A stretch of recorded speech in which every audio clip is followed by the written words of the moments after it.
think sheds more hair in this household, me or Pat? Let me know in the comments.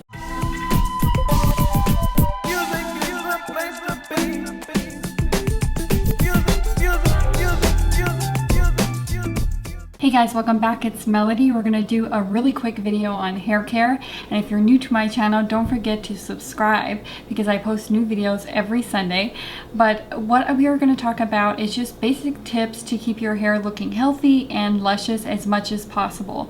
Obviously, a lot of it has to do with genetics, and so based on the genetics, you'll have to lengthen accordingly. Because I do live in a climate now with the winter, I do cut my hair once every winter. I cut about 6 inches to a foot off, so I'm just about to do that because as it is now, it is a little bit too long for me. For someone who has really genetically really thick hair, this kind of length is okay for them, but it might be a little heavy. That's the only downside.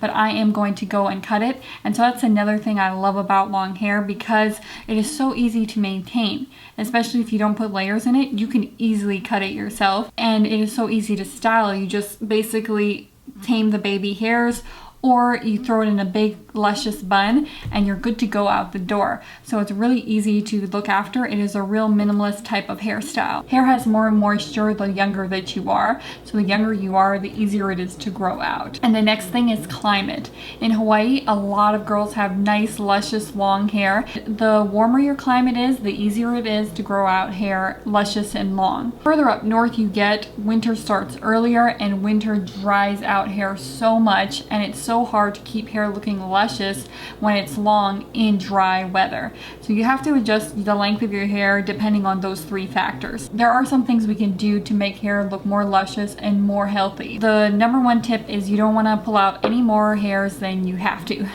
because you want it to be nice and thick. So you want to use a hairbrush that is very gentle on your hair in detangling. So every time I brush my hair, I never use an ordinary hairbrush. I always use a detangler because that keeps the hair there as much as possible. I use a Mason Pearson brush. And when you brush your hair, you want to start from the bottom up because you don't want to be going straight down and yanking out tangles as you're going along and yanking out your hair. Your hair sheds 50 to 100 follicles a day. And then you can see it growing back at the base of your head and at the nape of your neck. You can see the baby hairs replacing all of your hairs. And so you want to use a detangling brush so that it's as gentle as possible. And in that vein, you want to use a detangler. So you can use it when you come across a tangle or when you use heat. So this is the ultimate multi-purpose. And you know minimalists, we love multi-purpose because we like owning as few things as possible. And the next thing that I want to talk about is my shampoo. It smells like oranges and jasmine, 2 of my favorite scents. The most important thing is to use a shampoo that doesn't weigh down hair. And it is so hard to find a shampoo that is natural, that doesn't weigh down hair. You want to use a conditioner and a shampoo that encourages volume because the hardest thing about growing out long hair is the volume.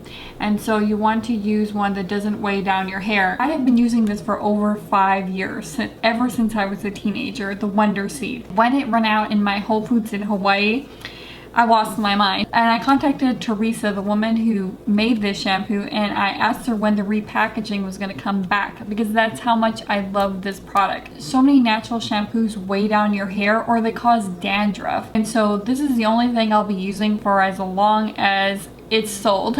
And then I also really like the conditioner. I cannot talk highly enough of the shampoo. If you can only get the shampoo or conditioner, get the shampoo because it's the best thing I've ever tried. I use very little of the conditioner because it is heavier. I use it only at the tips of my hair. So I use shampoo at the base and I use conditioner at the tip.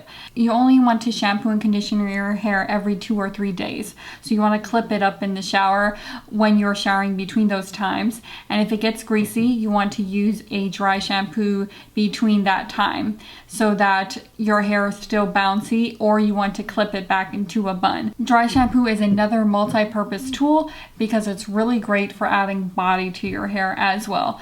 And Batiste is the best that you can get. When it comes to styling, you want to use as little heat as possible because again, you want to dry out your hair as little as possible. Just like winter, heat dries out your hair. Usually when I use my flat iron, I'll only use it at the base of my head and sparingly towards the bottom just to smooth everything out. I don't go hog wild and try to straighten everything to a pin. And if you want to tame baby hairs without using heat, you can just use eyebrow gel, a really cheap eyebrow gel, and just push back those baby hairs and keep them in place even at the nape of your neck. So that is my simple tips for hair care. I hope that these helped you out. If they did, don't forget to give it a big like up and don't forget to subscribe so that I can see you all next Sunday.